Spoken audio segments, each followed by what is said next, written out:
की सुनना है तो माँ बाप की सुनो, जो आप लोगों को खर्चा दे रहे हैं, जो आप लोगों को यहाँ तक पहुँचाए हैं, बाकियों की सुनने की ज़रूरत। नमस्कार प्यारे दोस्तों, यूजीसी नेट इंग्लिश की आंसर की कल आ गई है और एक्सपेक्टेड कट ऑफ क्या रहेगी इसके ऊपर बात करूँगा। लेकिन उससे पहले जो मेरे कुछ दोस्त हैं, कुछ मेरे करीबी हैं, जिनका जो स्कोर है वो 50 से ऊपर रहा है, तो वो एक बात याद रखिएगा कि परेशान मत होइए। आपका स्कोर काफ़ी सम्मानजनक है और 50 से ऊपर स्कोर करना यानी कि आप बिल्कुल करीब रह रहे हैं, आप बिल्कुल ही करीब रह रहे हैं और यहाँ से वापस जाना बड़ी मूर्खता है। यहाँ से अगर आप वापस जा रहे हैं कि अब नहीं होगा, तो मुझे नहीं लगता कि आपसे ज़्यादा कोई मूर्ख नहीं होगा। क्यों? क्योंकि दोस्तों, अगर आप थर्ड सेमेस्टर में, सेकंड सेमेस्टर में 50 प्लस स्कोर कर रहे हैं तो हैट्स ऑफ यू, रियली मैं आपको सल्यूट करता हूँ, आप लोगों की डेडिकेशन को, आपके जज्बे को। क्योंकि मैं खुद एक नेट एस्पिरेंट हूँ और नेट एस्पिरेंट मेरा जब नेट हुआ था पहली बार 8वें अटेम्प्ट में जाके हुआ था, तो आप यकीन मानिए कि अगर आप तीसरे या चौथे अटेम्प्ट में नेट का स्कोर 52 कर रहे हैं या 50 प्लस कर रहे हैं, 53 प्लस कर रहे हैं, तो दैट इज़ कमेंडेबल जॉब। और दूसरी बात, नेट का जो एग्ज़ाम होता है वो हमारे मास्टर्स के बेस पे होता है। अगर आपका थर्ड सेमेस्टर में स्कोर रह रहा है 50 प्लस, तो इसमें कौन सी बड़ी बात है। अभी आपका फोर्थ सेमेस्टर जो है वो पूरा नहीं हुआ है। फोर्थ सेमेस्टर में जो आपका कम से कम 20 से 25 के बीच में जो है वो क्वेश्चंस पूछे जाते हैं, जो आपको नेट में डायरेक्टली आते हैं। तो इसका मतलब कि अभी आपका सिलेबस जो है वो फिजिकल तौर पर जो है वो कंप्लीट नहीं हुआ है।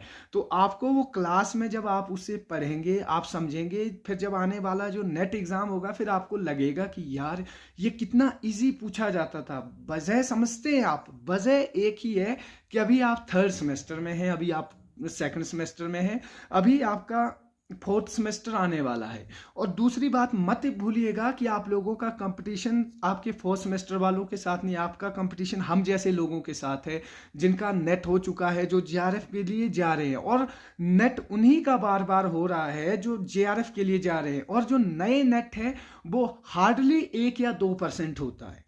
मैं आपको सच्चाई बता रहा हूं, नेट की ये एक सच्चाई है।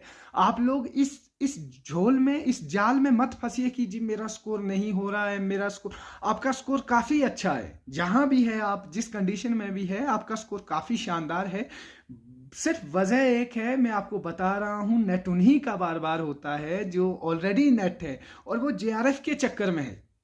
लेकिन अगर फिर भी आपके अंदर एक मतलब फ्रस्ट्रेशन आ रही है, तो आप लोग अभी से, आज से अपने ऊपर काम कीजिएगा। पेपर काफ़ी इजी आ रहा है, आप जानते हैं, आपने एग्ज़ाम दिया है, मेरे से बेटर आप लोग जानते हैं। पेपर इजी आ रहा है। अगर आप 50 प्लस स्कोर कर रहे हैं तो कोई कम स्कोर नहीं है, ये बहुत बड़ा स्कोर है आपका। आपने धीरे से अब फर्स्ट पेपर के ऊपर तैयारी कीजिए, आपकी डीआई स्ट्रांग होनी चाहिए। डीआई के ऊपर मैं पहले भी कहा है, फर्स्ट पेपर के बिना आपका कुछ नहीं होगा, मेहनत करनी पड़ेगी। दिन से 6 से 8 घंटे अब से आपको पढ़ने पड़ेंगे।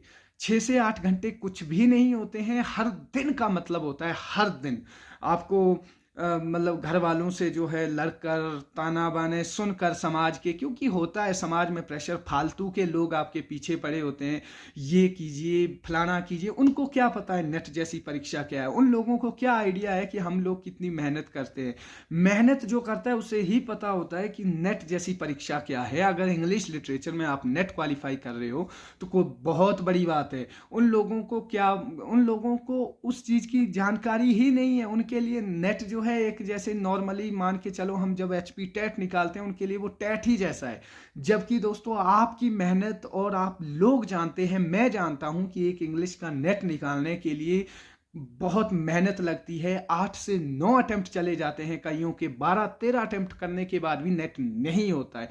लेकिन फिर भी मैं आपको अभी भी कह रहा हूं, अगर आप लोग 50 प्लस स्कोर कर रहे हैं, वो भी थर्ड सेमेस्टर जैसी सिचुएशन में, तो मैं तो यही कहूंगा कि अब जो है समय आपका बिल्कुल करीब आ गया है। इस सेमेस्टर में मेहनत कीजिए, जो अभी थर्ड सेमेस्टर में है, जो जिनका मास्टर्स हो चुका है, जिनका मास्टर होने के बाद भी नेट नहीं हो रहा है, उनको यही कहूंगा कि थोड़ी सी स्ट्रेटेजी के ऊपर काम कीजिए। आपको लगता है कि आप लोगों से क्रैमिंग नहीं हो सकती, क्रैमिंग यानी कि आपको वर्क्स आप वर्क्स नहीं रट सकते तो रटने पड़ेंगे दोस्त, तो रटने पड़ेंगे आपको। हिस्ट्री ऑफ इंग्लिश लिटरेचर फिर से पढ़नी पड़ेगी। बोरिंग है लेकिन पढ़नी पड़ेगी, क्या करना, करना तो है ही है। लेकिन अगर नेट हो जाता है तो इसमें स्कोप्स बहुत है। आने वाले समय में लोगों की मत सुनिएगा कि जॉब्स नहीं है, प्लेसमेंट नहीं है। बहुत सारे प्लेसमेंट है इंग्लिश लिटरेचर में, काफ़ी सारी जो है ऐसी फील्ड है जहां पर आप जा सकते हो। एक बार नेट क्लिक कीजिए, फिर देखिए आप जॉब्स ही जॉब्स है। बाकी इससे ज़्यादा मैं आपको मोटिवेट नहीं कर सकता, लेकिन फिर भी इतना कहूँगा कि अगर आप लोग कुछ जानकारी लेना चाहते हैं तो आप मेरे कमेंट बॉक्स में कमेंट कीजिए। और रही एक्सपेक्टेड कट ऑफ की बात, तो मैं ये कहूँगा कि जनरल की दोस्तों, जो आपकी जनरल की कट ऑफ है वो 70 से नीचे नहीं आने वाली है जेआरएफ की। और आपका जो नेट है वो 62 प्लस ही जा सकता है। 60 मतलब सेफ 60 को भी आप बैकअप कर सकते हो। और ओबीसी में आपका जेआरएफ हो सकता है 64 टू 65, और ईडब्ल्यूएस में 66 प्लस। और आपका जो नेट है वो ओबीसी में आपका जा सकता है 58, और ईडब्ल्यूएस में 58 टू 9। एंड देन कैटेगरी में जेआरएफ एससी एसटी में आप 60 के ऊपर जेआरएफ लेके चलिए एसटी में, और आपका जो नेट है वो 55 54 के ऊपर लेकर आप मान सकते हैं। बाकी उन तमाम लोगों को मेरी एक तरफ से हार्दिक शुभकामनाएं हैं जिनका अच्छा स्कोर आ रहा है। तो इतना ही कहना था इस वीडियो में कि डिसअपॉइंटेड मत होइएगा, अपने माँ बाप से पूछिएगा। कहीं परेशानी आ रही है तो माँ बाप से बात करो। लोगों की ताने बाने सुनने से कुछ नहीं मिलेगा। लोग तो होते ही बेकार लोग हैं। क्यों? क्योंकि आप लोगों को लगता है कि कोई आएगा आपका रिश्तेदार, जी बीएड कीजिए, बीएड करी होती ना, इससे तो बेटर होता। अरे भाई अभी मास्टर्स कर रहा हूँ या कर रही हूँ, मास्टर करने दो, उसके बाद हमने सोचा है। आप लोगों के अंदर आप यूनिवर्सिटी जैसी जगह पर पढ़ रहे हैं तो आपसे बेटर कोई नहीं जानता कि आप क्या करना है क्या नहीं करना है, ठीक है। तो सबसे मेन इंपॉर्टेंट चीज़ यही कहूँगा कि सुनना है तो माँ बाप की सुनो, जो आप लोगों को खर्चा दे रहे हैं, जो आप लोगों को यहाँ तक पहुँचाए हैं। बाकियों की सुनने की ज़रूरत नहीं है। जय हिंद दोस्तों।